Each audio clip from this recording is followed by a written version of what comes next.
Hello everyone, myself Soni Saxena is here with a new topic, population composition. This is a chapter of Fundamental of Human Geography of Class 12.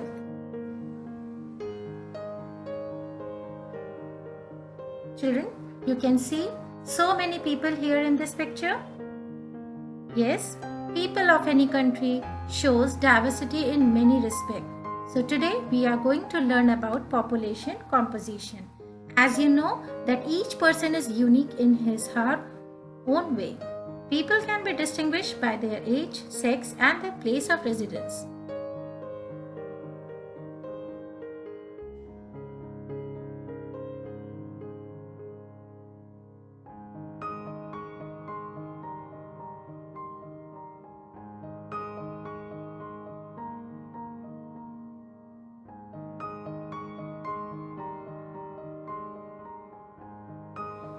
Population composition.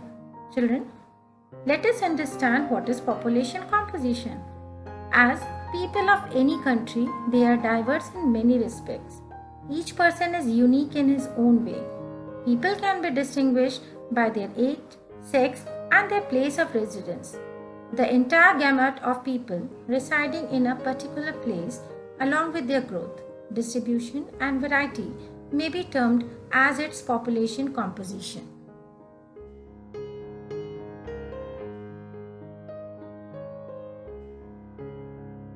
Sex composition.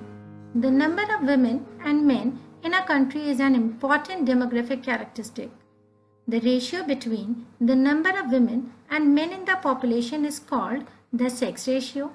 Children, in some countries, it is calculated by using the formula where male population upon female population multiplied by 1000, or you can say the number of males per 1000 females.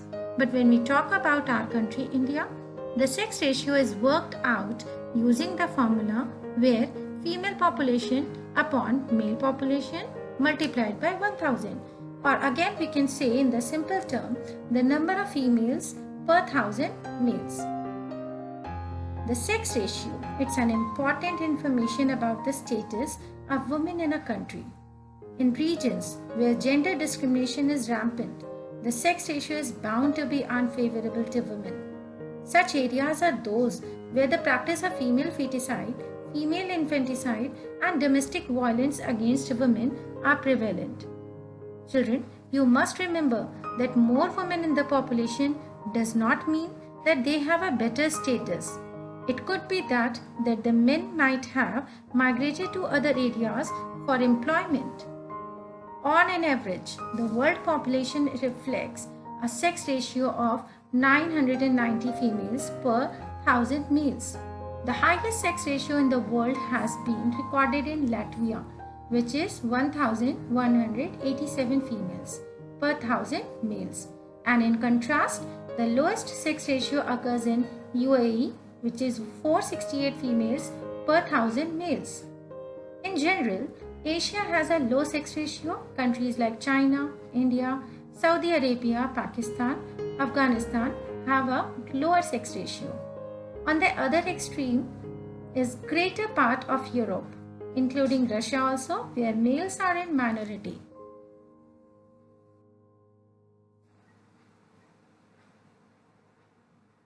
Age structure. Age structure represents the number of people of different age groups. This is an important indicator of population composition, since a large size of population in the age group of 15 to 59 indicates a large working population. A greater proportion of population above 60 years represents an aging population. They require more expenditure on healthcare facilities. Similarly, high proportion of young population would mean that the region has a high birth rate and the population is youthful.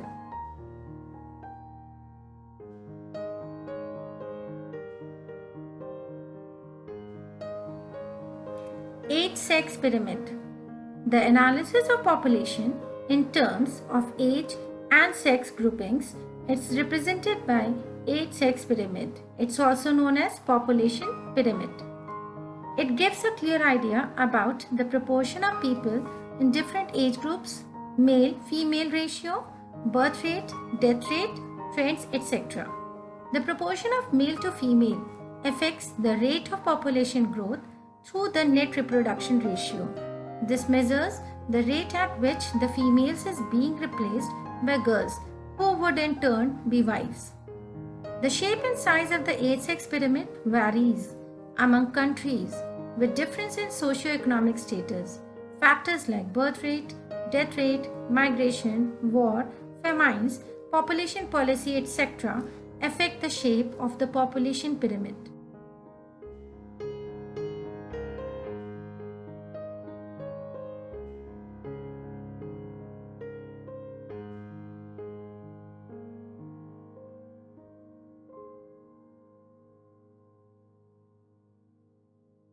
Expanding populations.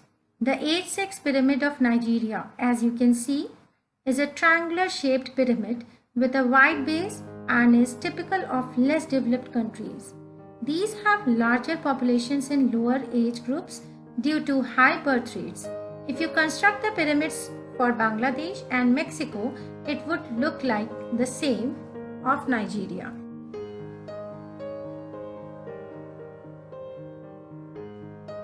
Constant population. Australia's age-sex pyramid is bell-shaped and tapered towards left the top. This shows birth and death rates are almost equal, leading to a near constant population.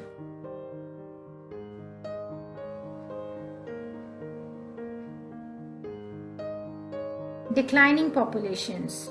Here in this population pyramid, you can see the example of Japan.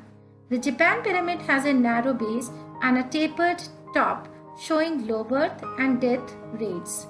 The population growth in developed countries is usually 0 or negative.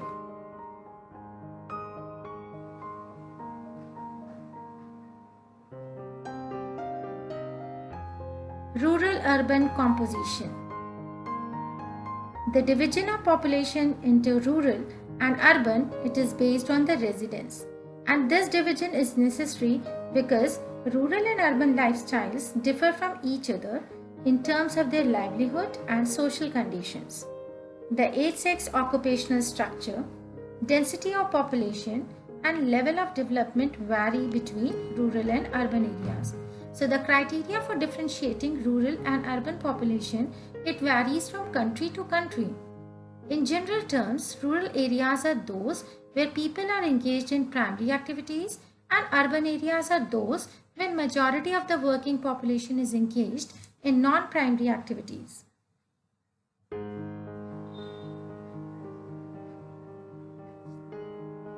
Here in this picture you can see that rural-urban sex composition of selected countries are shown.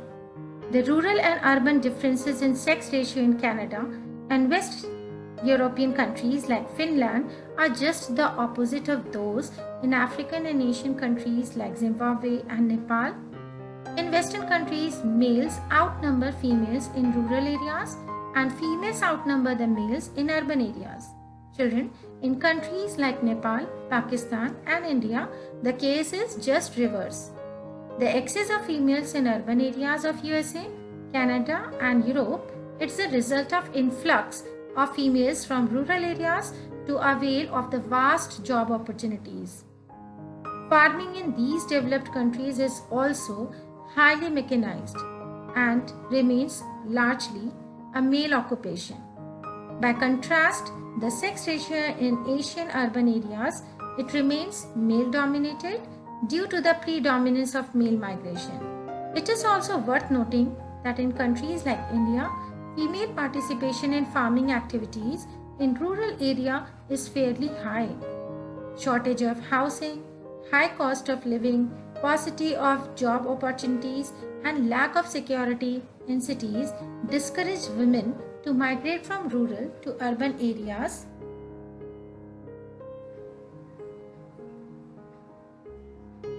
Literacy. Proportion of literate population of a country. It's an indicator of its socio-economic development as it reveals the standard of living. social status of females, availability of educational facilities and policies of government. Level of economic development is both a cause and consequence of literacy. In India, literacy rates, it denotes the percentage of population above 7 years of age, those who are able to read, write and have the ability to do arithmetic calculations with understanding.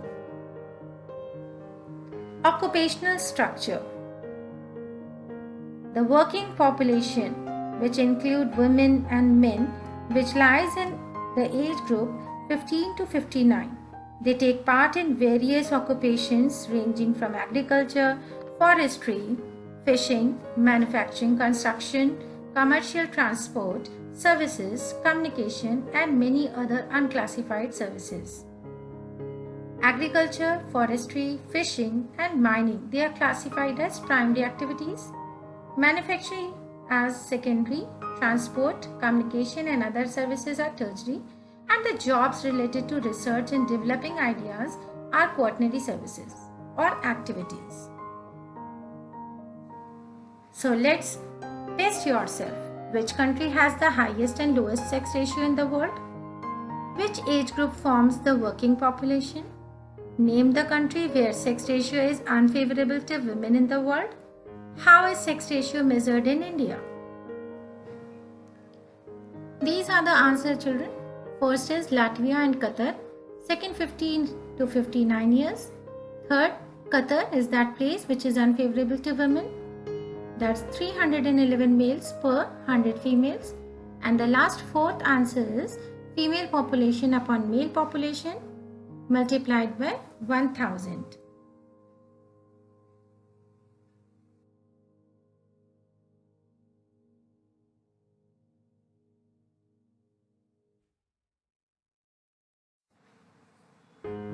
Thank you.